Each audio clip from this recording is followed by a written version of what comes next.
First part of session 85. Let's talk here about what I call cosmic antagonism. What is that? Let's find out.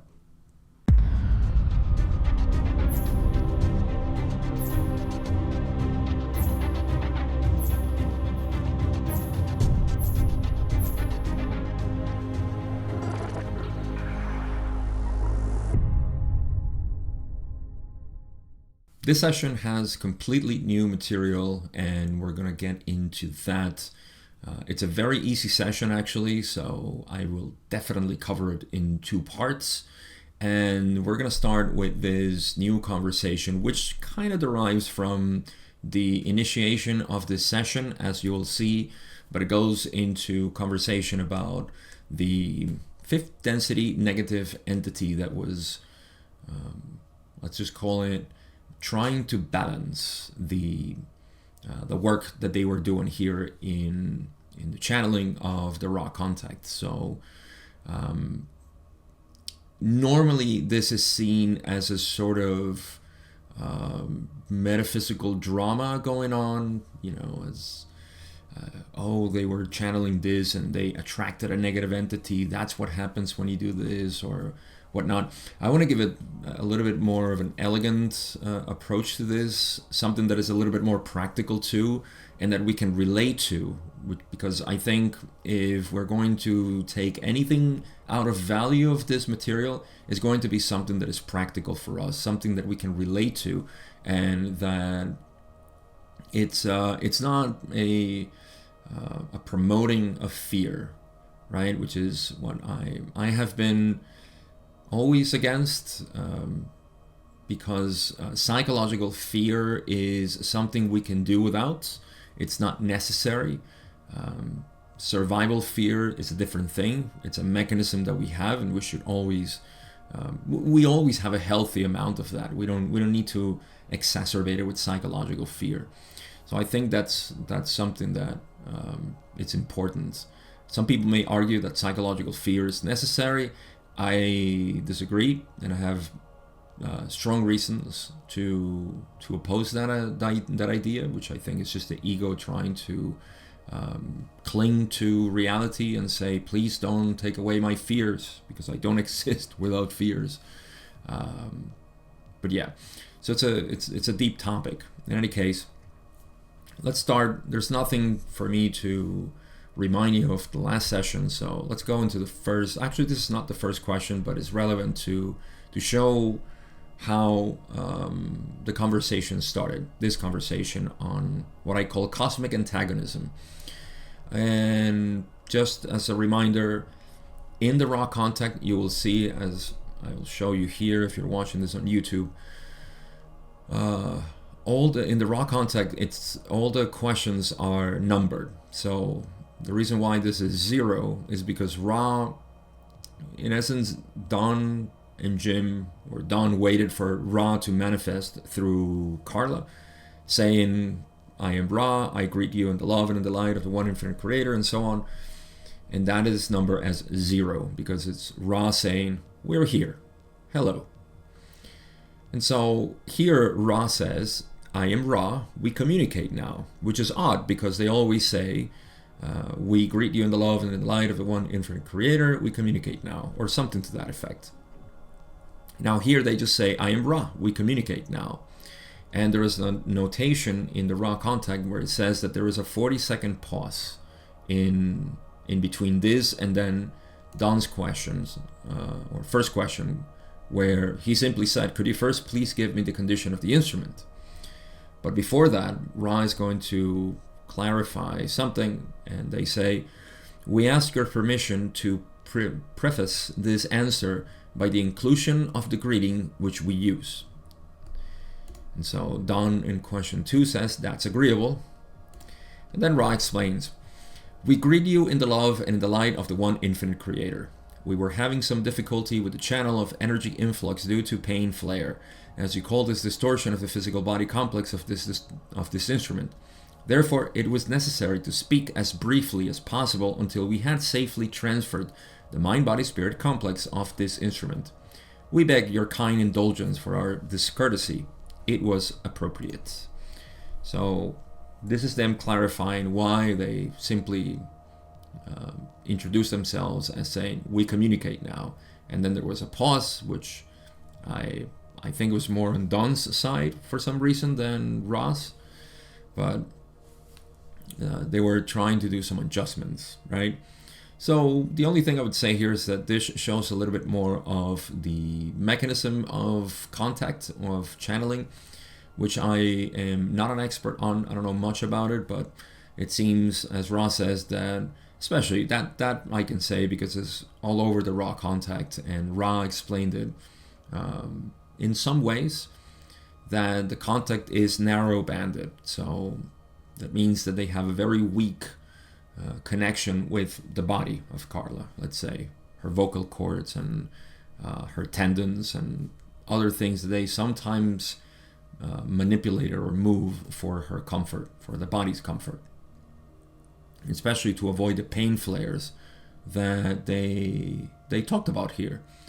So my guess is that Carla was in a position that was causing her pain, and because of that, the body seems to be more interested in dealing with the pain than with the transmission of information, of course. And we are all familiar with this.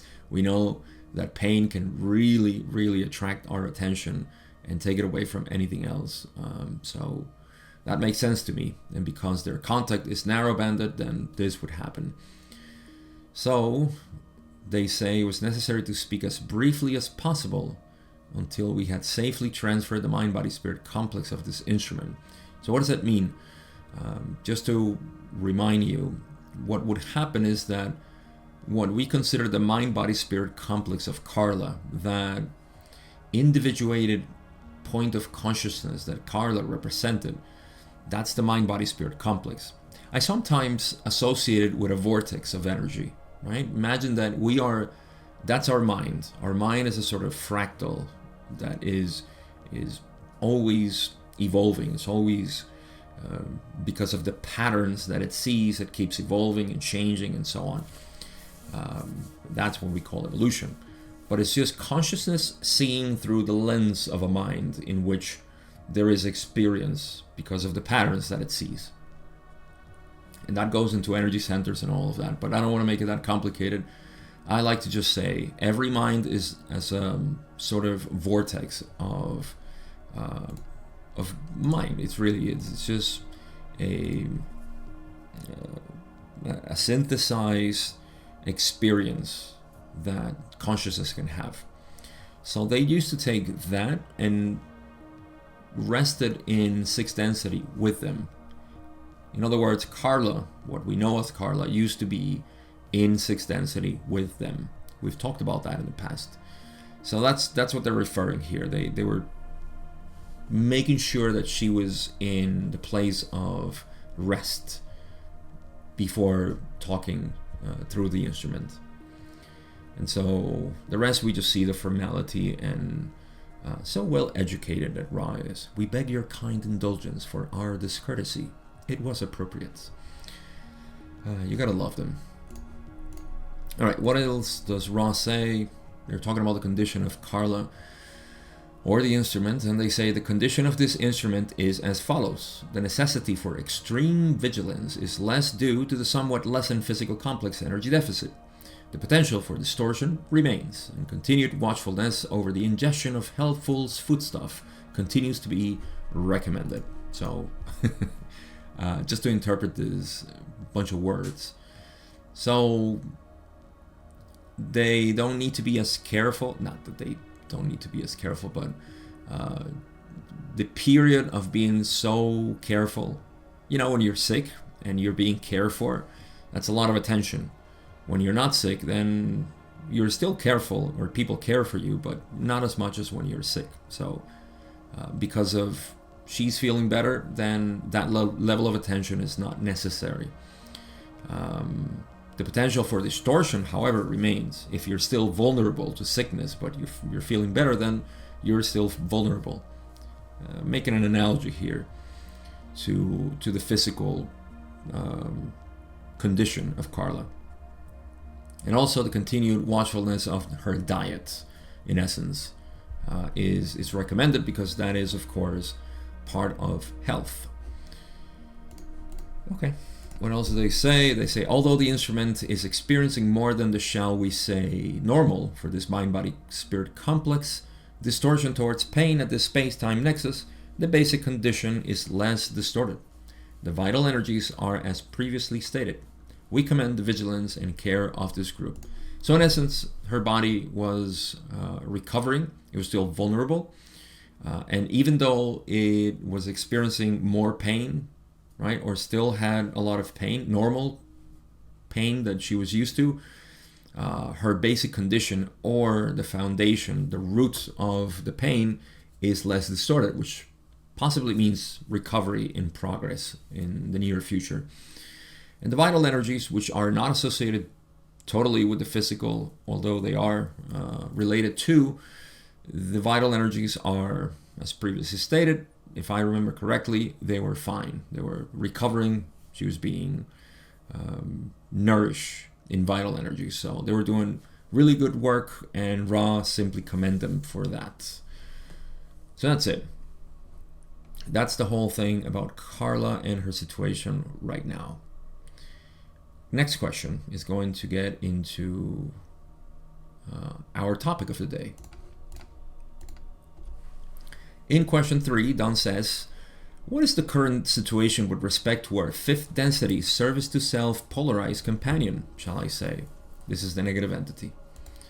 Ra says, your companion has never been more closely associated with you than at the present nexus. You may see a kind of crisis occurring upon the so-called magical level at this particular space-time nexus. So the premise here is that as they began this contact with Ra, they attracted a very similar entity, not quite, because it was fifth density. There are no sixth density negative entities of the level of Ra. They could be at the lowest levels of sixth density, and that's something that I'll explain in a little bit if I remember. I tend to forget sometimes. Sorry for that. But yeah, I'll try to remember. I think they'll talk about something that will remind me of that, hopefully. But again, the premise is that because of the contacts, they attracted a negative entity that was of similar or the closest possible to the information that they were receiving. Okay, so you can begin to see the antagonism that I'm talking about. This is just simply universal balance. And I'll explain this more as we go through the next questions. But what Ra is saying here is that your companion has never been more closely associated with you than what they are right now, or currently at that point in their sessions. And there is a sort of crisis that is happening, and Dawn is going to ask about this. And this is at the magical level of this particular space-time nexus. So something that is happening, the dynamic of this antagonism that's happening here. And so let's find out what the crisis is and learn more about this whole situation. Don says, what is the nature of this crisis? Ra says, the nature of this crisis is the determination of the relative polarity of your companion and yourselves. You are in the position of being in the third density illusion and consequently having the conscious collective magical ability of the neophyte, whereas your companion is most adept. However, the faculties of will and faith and the calling to the light have been used by this group to the exclusion of any significant depolarization from the service to others path. Wow. Okay. So what is the nature of this crisis? There is a determination in the negative entity to bring the opposite polarity of what they're seeking. In other words, the group, Don, Carla, and Jim, they represented a very strong nexus of seeking, a point in space-time that was seeking information of the highest quality, which is what Ra gave us. And so because of this calling, because of this strong desire, then the negative entity says, oh, guess what? I can also provide my own wisdom, which is the service to self polarity. Okay? Almost like, imagine somebody who has money, right? And you approach their situation, and so you, on the positive path, you want to help them invest, and so grow their money and learn how to deal with money and all of this. Whereas the negative polarity would want to take advantage of that. Depending on how much money they have and how much value you can give, then you can go both ways. That's the negative entity and the positive entity. Ra providing investment and how, education and money and why it should be, how it should be used and so on. Whereas the negative entity would want to manipulate, take the money for themselves, and of course, create a sort of Ponzi scheme or pyramid scheme, something like that. I hope that makes sense. But you see, that's what they were trying to do. Why? Because balance. You see, if you have a lot of money and you don't know what to do with it, then both are going to be presented. It's your choice. Who do you want to follow? The one that manipulates you and controls you and basically makes you their slave, or those who want to help you invest your money? Change that into energy and you got polarization there. So depending on the polarization that you are inclined to have, you will find that. However, at some point, when you're making your investments and so on, somebody, some banker is going to tell you, oh, I see how much you're worth. How about I give you a loan? Never mind those percentages at the bottom of this sheet that you're going to sign. You see? So you're going to attract people, definitely, because of the amount of energy that you have or are channeling. You can interplay with this as much as you want, but that's the idea. That's the point. So you're going to attract this type of entities, of energy. It's actually just conscious energy that is being presented there. Now, the thing is that Ra is explaining that, however, because of the will and faith and the calling of the light that has been used by the group, to the exclusion of any significant depolarization from the service to others path, then there hasn't been any significant polarization or depolarization. That's the thing. You see, their investment has not been tainted by, let's say, negative investments. I can't think of the term right now, but you're not using your money for greed and that type of behavior, which is the negative side. You see, so that's something that simply happens. The amount of light or energy that you want to work with, it's going to attract its opposite, because it needs to be a balance. You can't just decide one thing and go straight and have no resistance. You need to find resistance. And I'll talk about this more in a current experience that I'm having with my own path and my own work. But what else does Ra say? They say, if your companion can possibly depolarize this group, it must do so, and that quickly.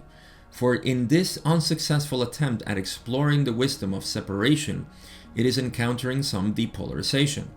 This shall continue. Therefore, the efforts of your companion are pronounced at this space-time and time-space nexus. So let me continue with my analogy of the banker, or the shark. What do they call it? Money sharks or lending sharks, shark lenders, something like that. Imagine that kind of people, right? They want to take advantage of your money. They want to take advantage of your energy. But because you're so determined, you're not caring. Now, what's happening? They can't just show up at your door and say, hey, would you like my loan? They're going to invest energy on this. They're going to invest money. They're going to try to appeal you and attract you to it. So they're going to, maybe send you gifts and show you, invite you to parties and show you all the things that, this is my lifestyle, this is what you can be. That's the sort of temptation that happens in this process. So you can see that this is the same thing that is happening here. There is an investment of energy, and because just like the money lender, the negative one, is trying to take away your money, but they're also investing, they're losing money, they're losing time, and you're not paying attention, you're not falling for their temptations. And because of that, what happens? Well, they lose money. In the conscious realm, what is happening is that they're losing polarization. They are depolarizing themselves because they're losing energy. Entropy happens. You see, Ra says this as the unsuccessful attempt at exploring the wisdom of separation. So by exploring this unsuccessfully, they're losing energy. I hope that makes sense. It does to me. And so, but you know, they don't care. They'll continue going at you.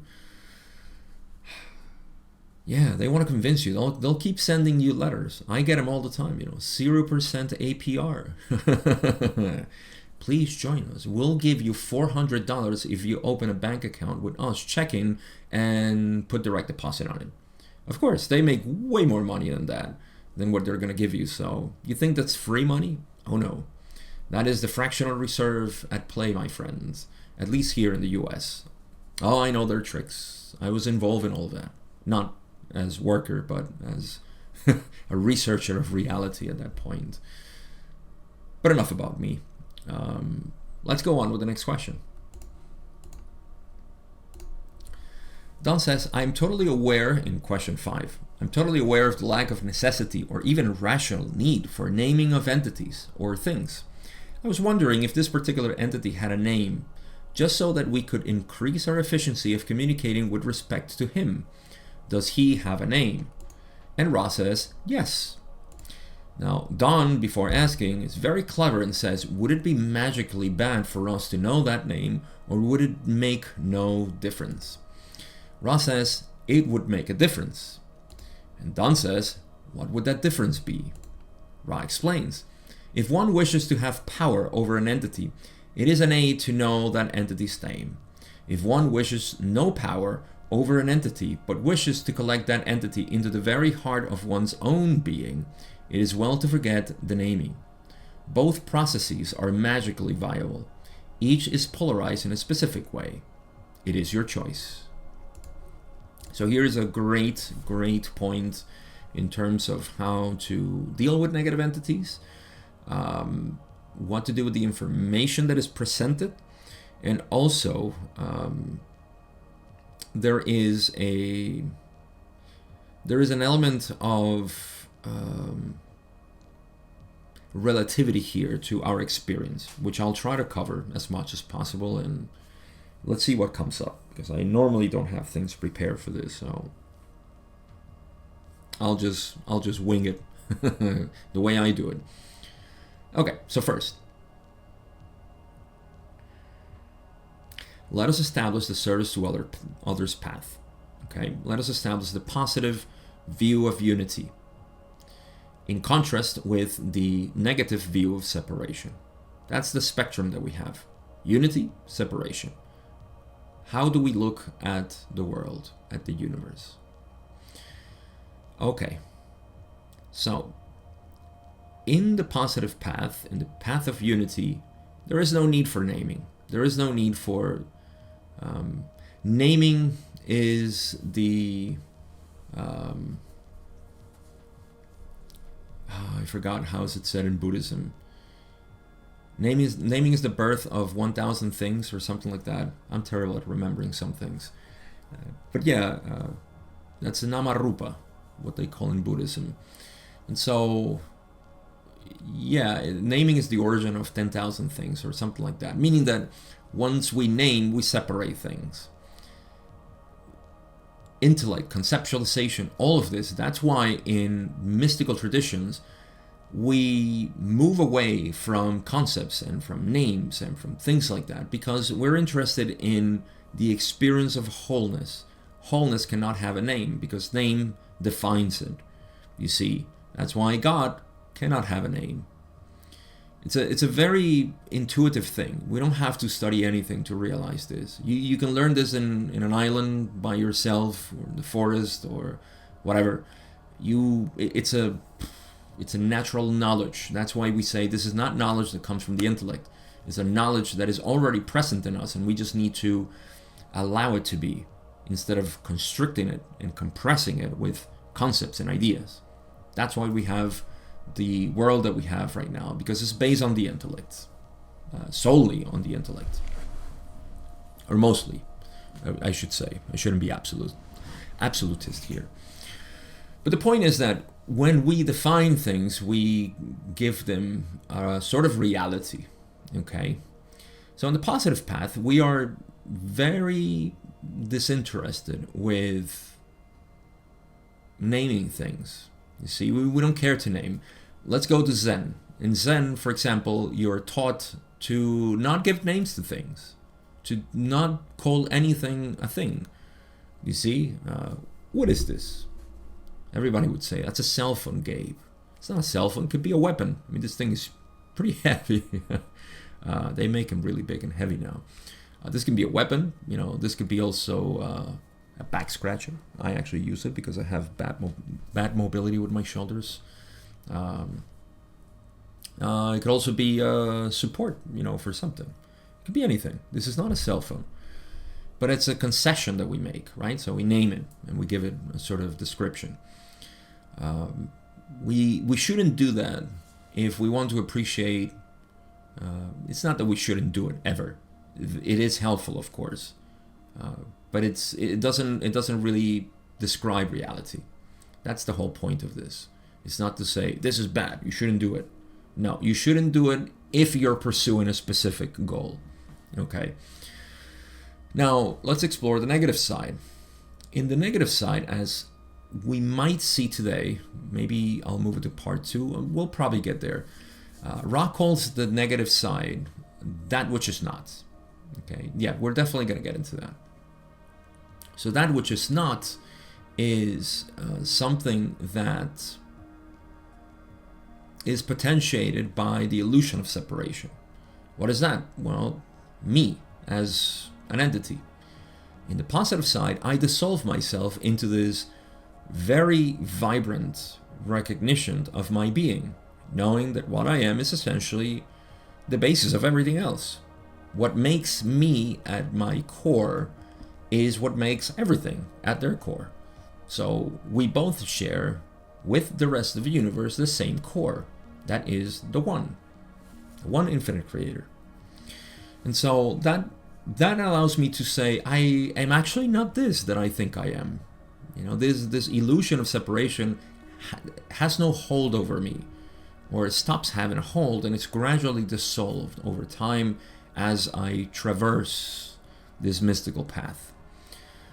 But on the other side, we're talking about the negatives, those who potentiate that which is not a separation, definition, entity. That's why I don't like talking about entities. Even Ra, to me, is not an entity, it's a resource of consciousness. That's it, and they will agree with this. They don't like to be called anything. They use Ra because that's what Akhenaten or somebody else called him in Egypt, and it's irrelevant. Names are no problem.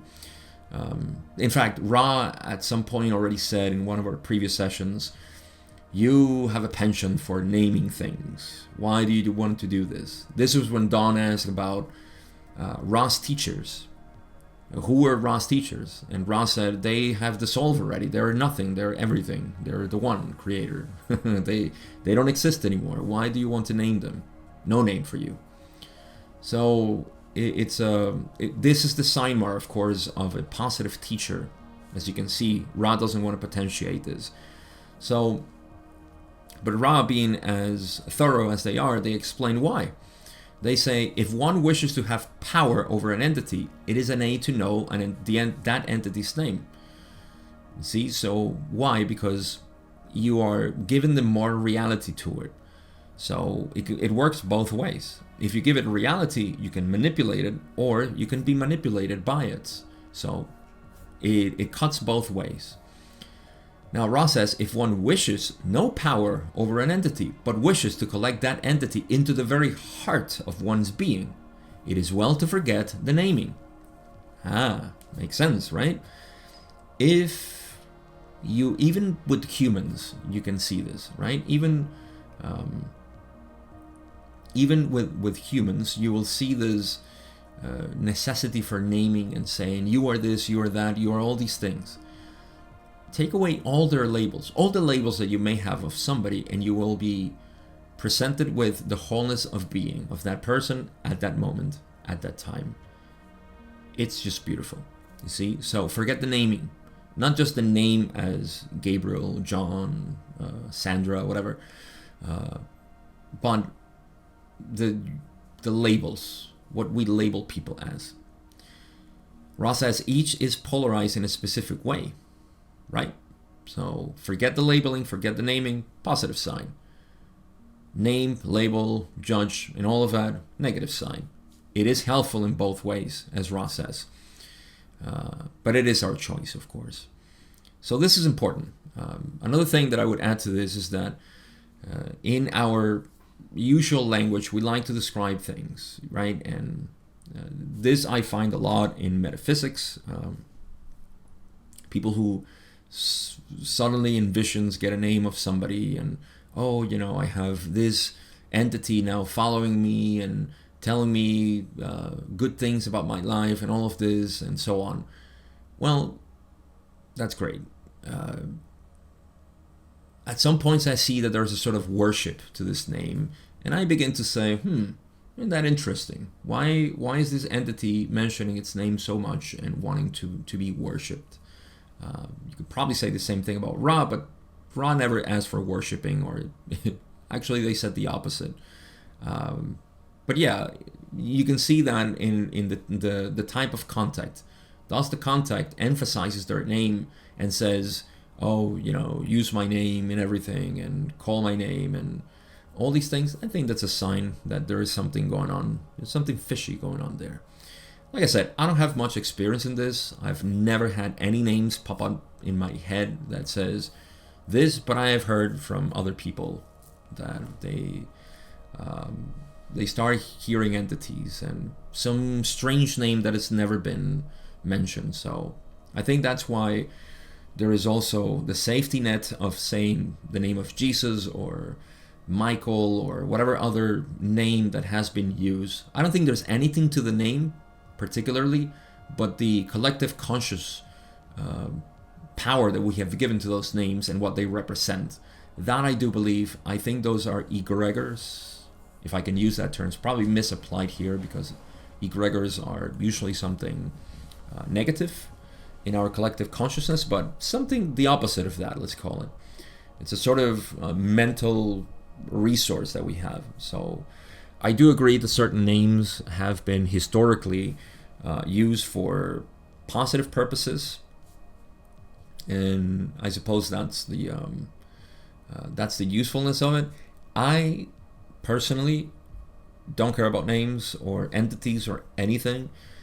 I'm in love with this simple essence of being. I think that there is no name there, and it's just vibrant, like I said, all the time is there. So yeah, I just stay with myself, which I know is you and everything else because it's the same basis. But yeah, something else to mention there. All right, let's move on to the next question. Don asks in question 8, I am assuming that it would be a problem for the instrument if she were to meditate without the hand pressure from the other self at this time because of the continued greeting. Is this correct? Ra says, this is correct if the instrument wishes to remain free from this potential separation of mind, body, spirit complex from the third density it now experiences. So, in essence, if she wants to live, then yeah, it's helpful if she wishes to live, that she meditates with her hand being applied some pressure by somebody else. Normally it would be Jim or Don, I would think. And this is in her meditations for channeling. If you remember from the later 60s session, so 68, 67, around there, this was a conversation that went on for a while because Carla was reported to almost enter this trance state in which she could have died, or basically, yeah, she died, but her mind-body-spirit complex would have been transported to negative time-space. So it goes with that conversation. And that's all about the recommendation that Ra gave, that when she's going into meditation for these purposes, somebody holds her hand, because the applied pressure in her hand kind of anchors her here. And this is an anomaly, let's call it that, because Carla had this potential for simply slipping out of her own self and, yeah, wondering about the universe. And that wasn't a good idea back then. Especially because she wasn't fully empowered by her channeling abilities. So she learned a lot more over time. All right, let's go to the next question. Don says, question 9, I am assuming that if for no other reason, since our 5th density companion has been monitoring our communications with Ra, it has been made aware of the veiling process of which we have been speaking.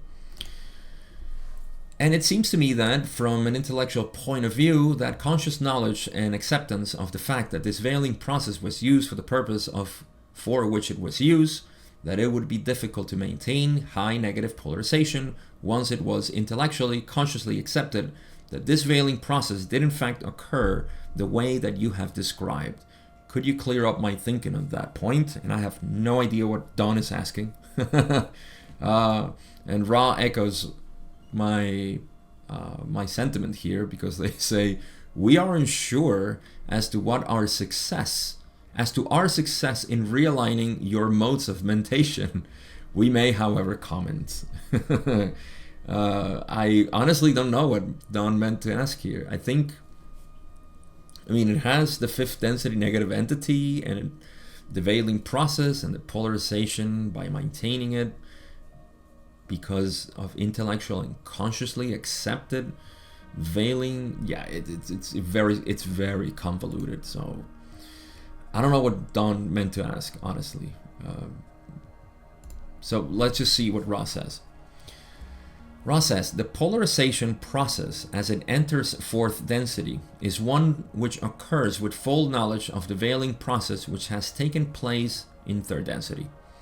This veiling process is that which is a portion of the 3rd density experience. The knowledge and memory of the outcome of this and all portions of the 3rd density experience informs the higher density polarized entity. So I think Ra defaulted to explanation mode in general for the terms that they were used. And of course there is something helpful here. So Ra is in essence describing the polarization process through the veil into 4th density. Okay. One which occurs with full knowledge of the veiling process. Okay, actually this is as you enter 4th density. As the entity moves into 4th density, then the polarization happens in full knowledge of the veiling process which took place in 3rd density. Okay, so polarization in 4th density takes into consideration what happened in 3rd density. Obviously, it's a precursor for further polarization. And that's what Ra is saying here.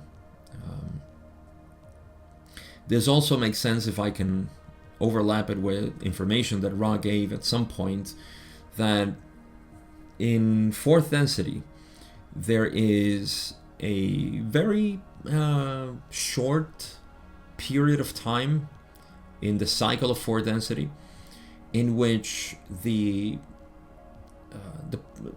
I think this is not Ra's words, so please take this with a grain of salt. This is just my speculation.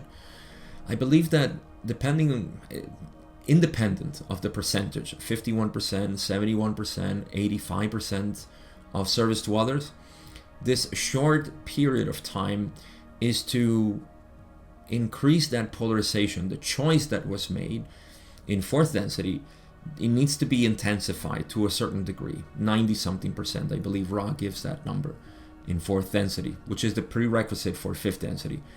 So that polarization occurs in a short period of time as we enter fourth density. This makes sense because once you enter fourth density, there is no veil process. And so you're able to see everything as it is. So polarization, once you make the choice, happens much more rapidly. And it is obviously necessary for the lessons that need to be learned in fourth density, which is to share your being with others. That makes total sense to me. I hope it does to you, but again, this is just my interpretation.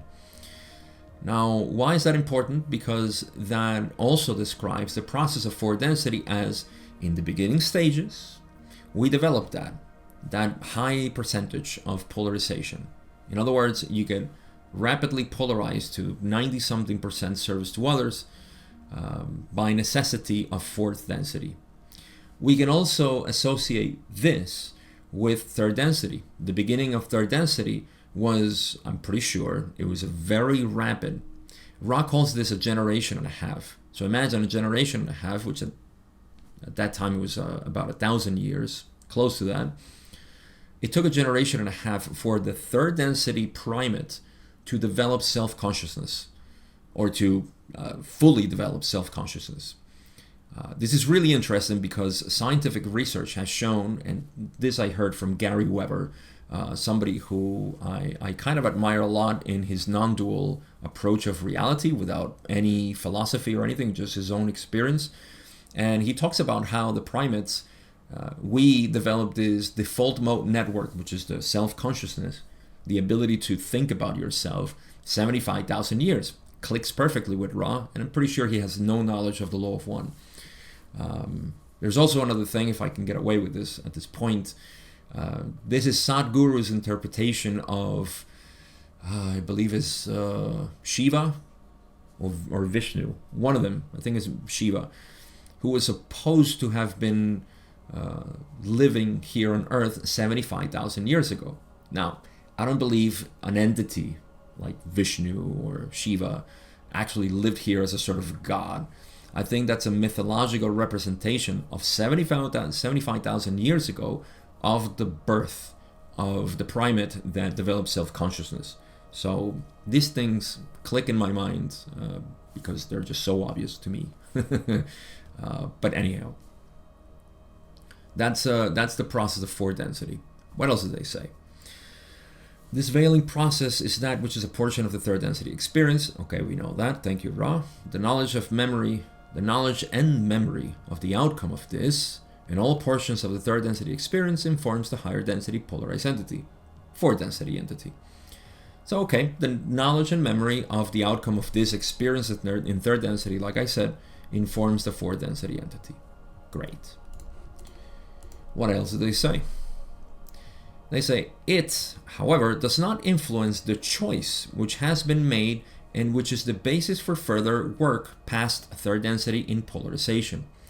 Those which have chosen the service to others path have simply used the veiling process in order to potentiate that which is not.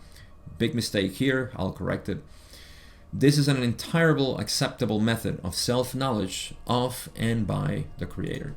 So this was all a premise to explain that those on the service to self path, this was a mistake that they made, and it carried over for like 3 or 4 more questions until it was corrected. And thanks to Don being quite perceptive, although it was pretty obvious that it was a mistake on the part of Ra, because they're saying that the service to others path is the one that potentiates that which is not. That is false. It's the service to self path that does this. So it's just a little mistake there. But it's going to carry over to the next question, so please keep that in mind, and I'll point it out. So what is Ra saying? That this knowledge in fourth density does not influence the choice that was made in third density, in essence. Why? Because once you make the choice, you have synthesized yourself as a being of unity or as a being of separation. Period. That's it. No complexities. As you move forward in the experience of the cosmic play, this lila that the Hindus talk, this theatrical play is enhanced by the hero and the villain, the positive and the negative. So once you move on to the higher densities, then of course that choice which you made here is further explored.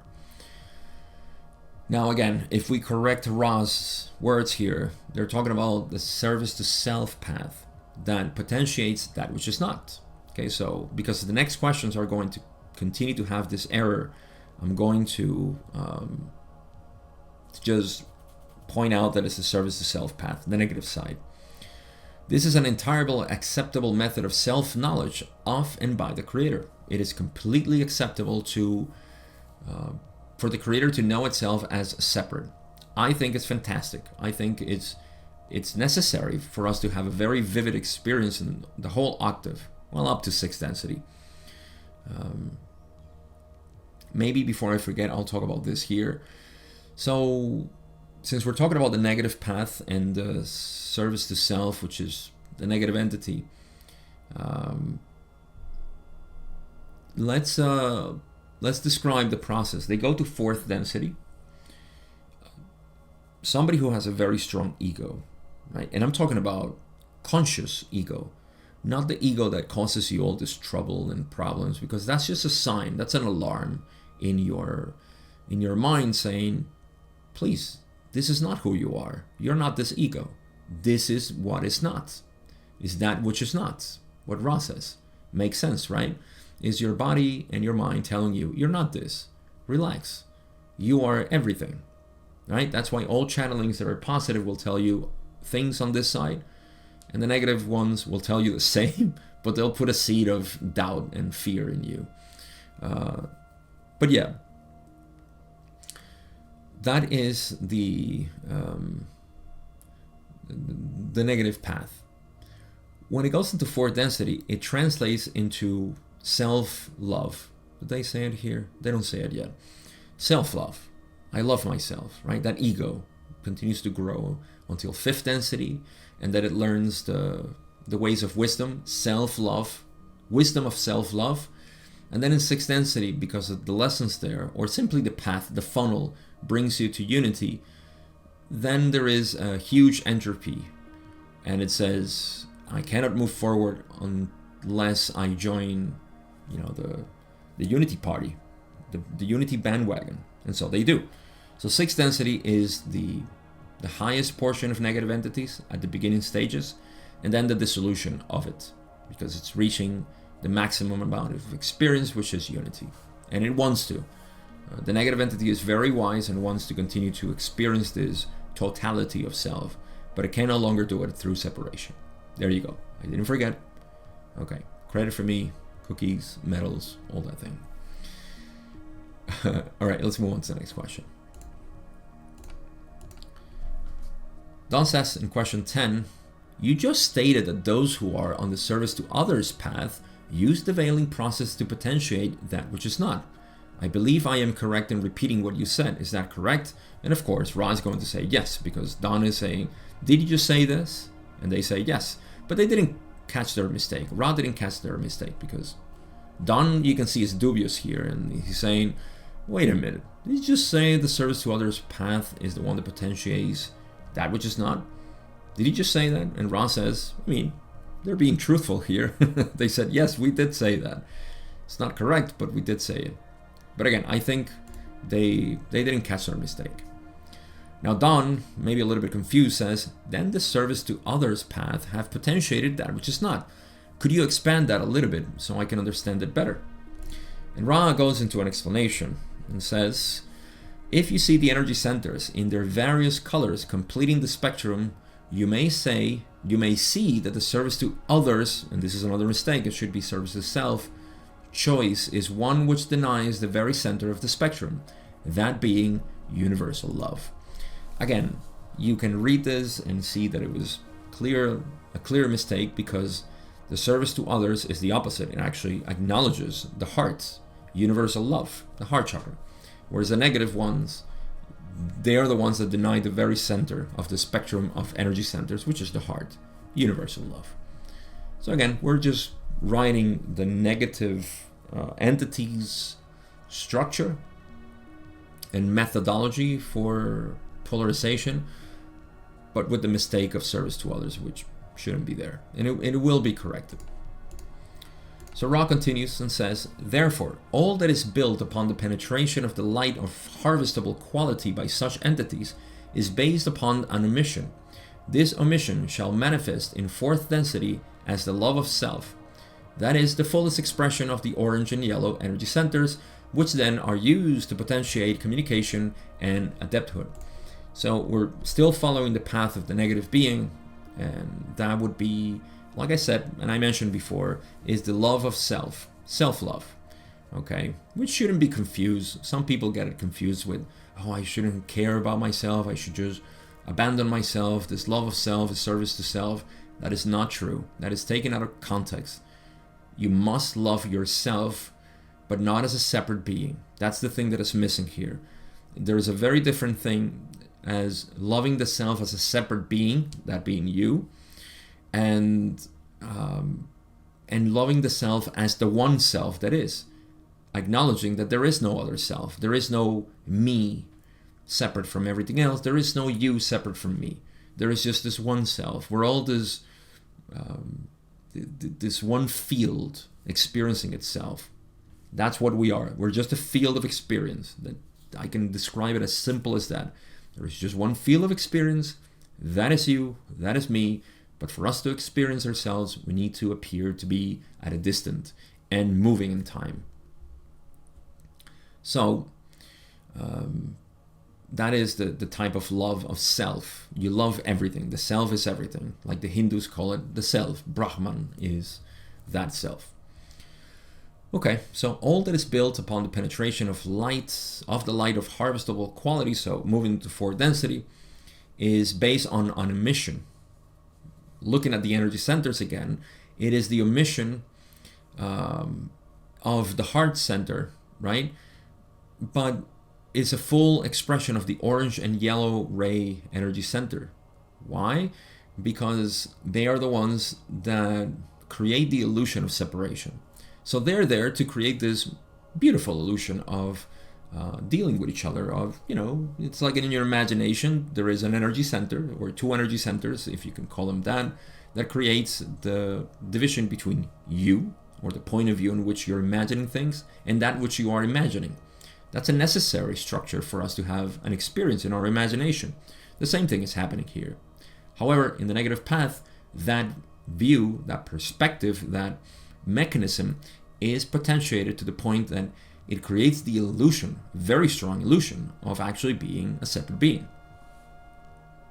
And that is used, which is really the metaphysical magic that happens here, that is used to potentiate communication, throat chakra, and adepthood, indigo ray. You see, the omission is the heart energy center.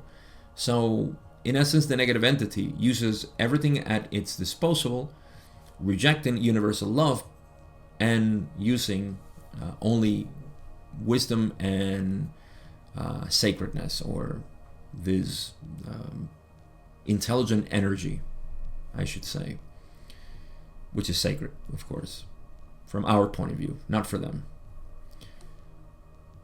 Okay, so they continue saying, when fifth density refinement has been achieved, that which is not is carried further. This is fourth density into fifth density. The wisdom density being explored by entities which have no compassion, no universal love. The experience that they experience that which they wish by free choice, being of the earnest opinion that green ray energy is folly. So again, once they move into fourth density, right, there is the potentiation of this, right? That's the refinement of self-love. And once that is achieved, is move into fifth density. And in fifth density, they explore without compassion and no universal love, experiences of their free choice in the opinion that green energy is folly. So all that love and all the compassion, all that unity is a problem. We need not have that, is what they say.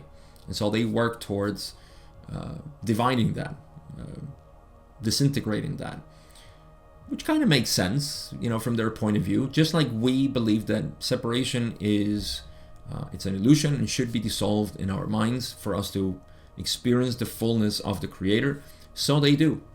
But they're limited, of course. They're limited because you cannot experience the maximum amount of bliss and love of self if you don't include everything else. So that makes sense to me. I think finally, in this answer, they say, that which is not may be seen as a self-imposed darkness in which harmony is turned into an eternal disharmony. However, that which is not cannot endure throughout the octave of third density. That's another mistake, I believe.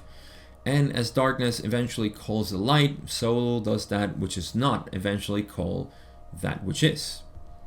Okay, so little confusing, all of this. And yeah, let's get to this final part. Okay, so that which is not, the negative, the separation of self, may be seen as a self-imposed darkness. Okay, I just cloud myself of what is true and clear. I create this darkness around me in which harmony is turned into an eternal disharmony. See, harmony makes sense with everything. It's one with everything. Harmony is simply, that state of flow, effortless flow. Whereas disharmony is just the one that wants to continue to separate things, to break them apart. You experience disharmony when something does not fit the current experience. So for example, you hear a melody and it's harmonious, everything is flowing perfectly, but you introduce an element or an instrument that starts to play in this harmony. It seems separate from the harmony of the rest of the instruments. So that's the kind of thing that we're seeing here. Now, Ra explains that which I already explained, which is the sixth density, and that's where the mistake is, I think, there. But they're explaining that which is not cannot endure throughout the octave of third density. I think that's a mistake. It should be the whole octave of all the creation, not third density. But they did say third density, and I don't think this is corrected at any point. Let me make sure. Whoops, where are you? Here, no. Where am I? I usually have this. All right. This is question 11. Yep, the note says that though unknown, there is the potential that octave of third density is an uncorrected error. So I won't read the rest. I'll read it. This is the note in the raw contact. They say, while each density could be considered its own octave, the journey of polarity is not confined to the boundaries of third density alone, but transpires in the larger octave of densities, or 7 densities, beginning in third and concluding in early sixth. So I agree with this note, especially by knowing that Ra was making a mistake, saying service to others instead of service to self. I believe that they also made the mistake of saying third density, but this should be the whole octave. That makes sense to me. So let us assume that Ra says that which is not cannot endure throughout the octave, and as darkness eventually calls the light, so does that which is not eventually call that which is. Just like darkness calls the light, separation calls unity eventually. That is sixth density. So okay, I will cover, I think, one more question. Let me see. 2 more, because here's where we're going to correct the error, and I want to leave you with that at least.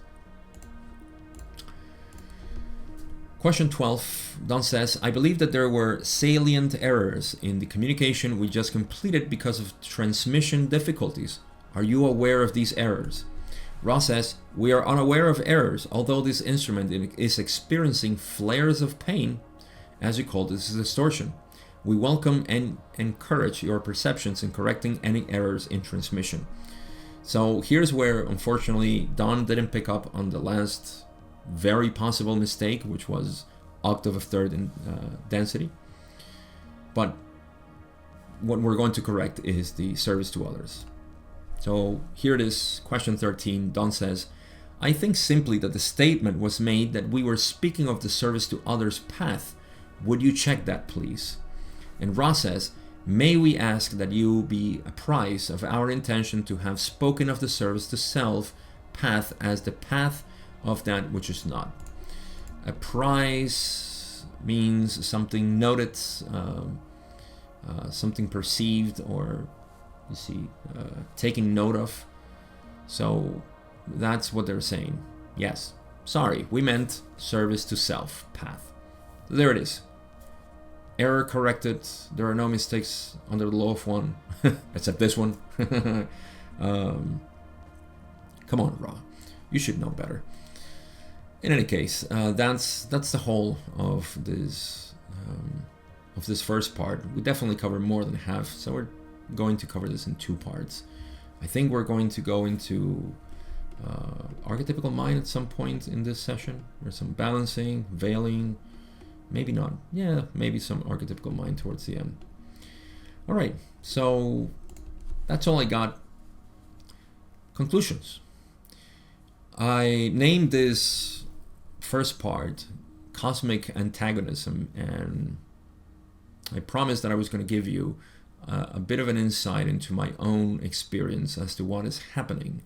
And it's interesting because we see this in different degrees, right? When we try to do something, there's going to be antagonism.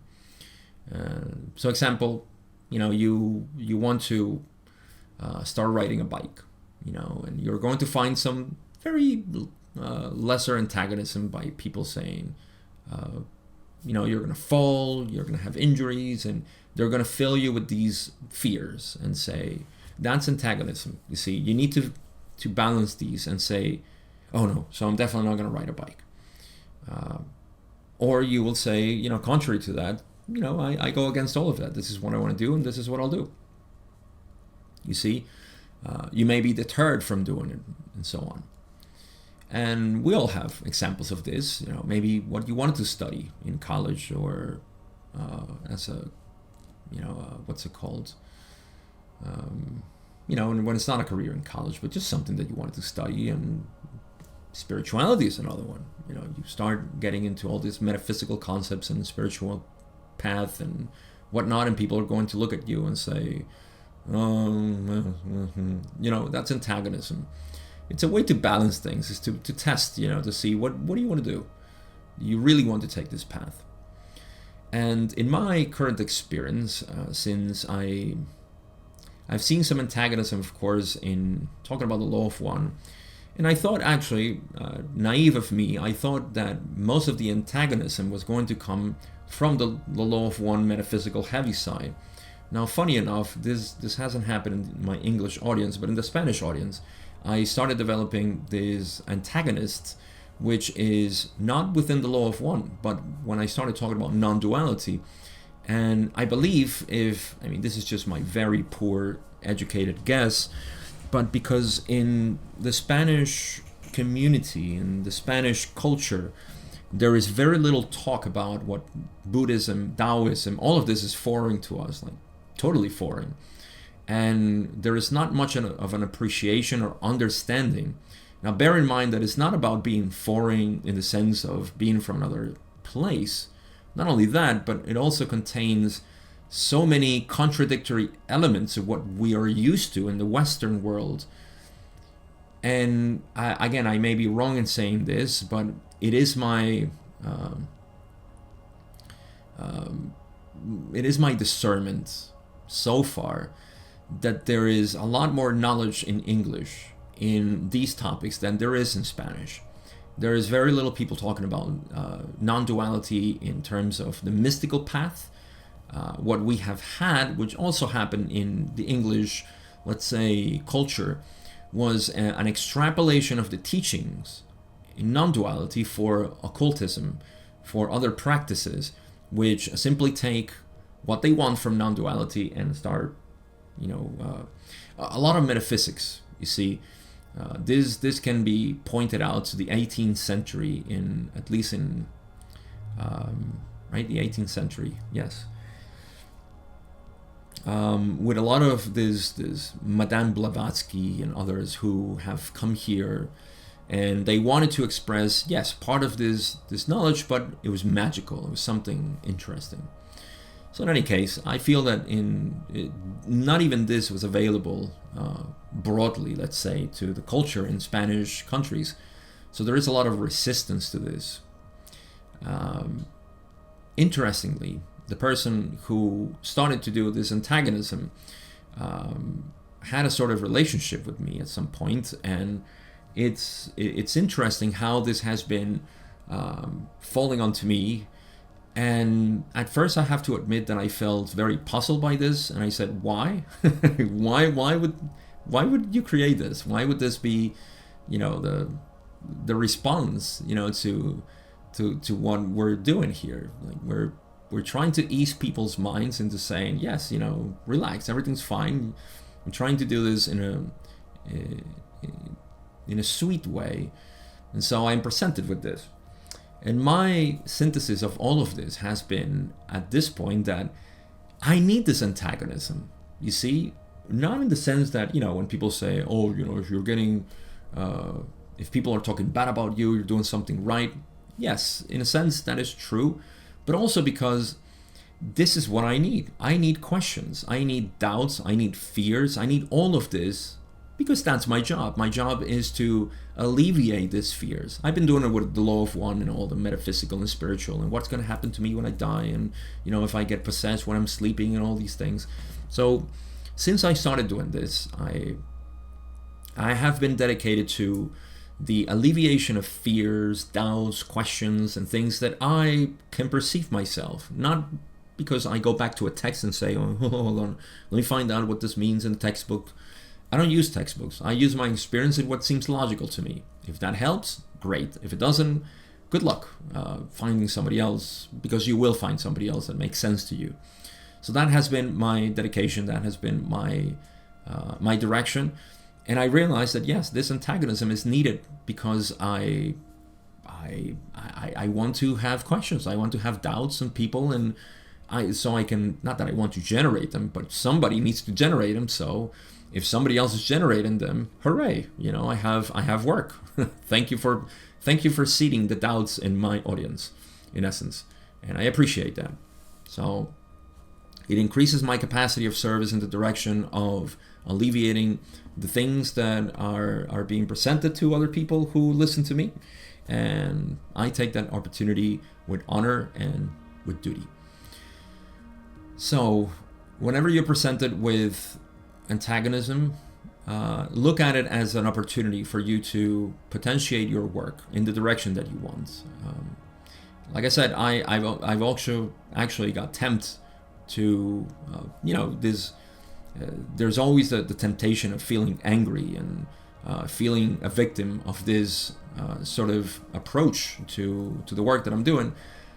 But yeah, thankfully, there's always some sort of wisdom that points out to, which is more harmonious, to enter the conflict or to use the conflict as a sort of expansion of consciousness.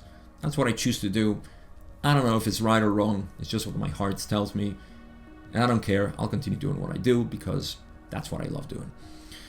So that's it. That's all I got for today.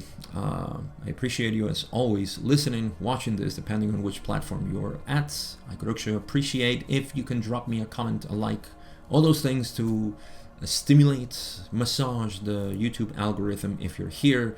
And if you're on Spotify or something else, hey, come visit me on YouTube. Tell me hello. A lot of people have come by and say, hey, I've been listening to you on Spotify for like 5 months and I just wanted to drop a comment here. I appreciate that. I see them. In the description, you can find ways in which you can expand a little bit more with me this knowledge, this mystical path of unity. Direct path is there. Instagram, you can contact me and know a little bit more about my mentorship, which I have been doing gratefully with people who are in this path, and I love doing this. I really do. And Patreon, if you want to become a supporter, because I could really use the help right now. So with that being said, that's all I got for today. Take good care of yourselves. Stay in the path of harmony, and I'll see you in part 2 of session 85.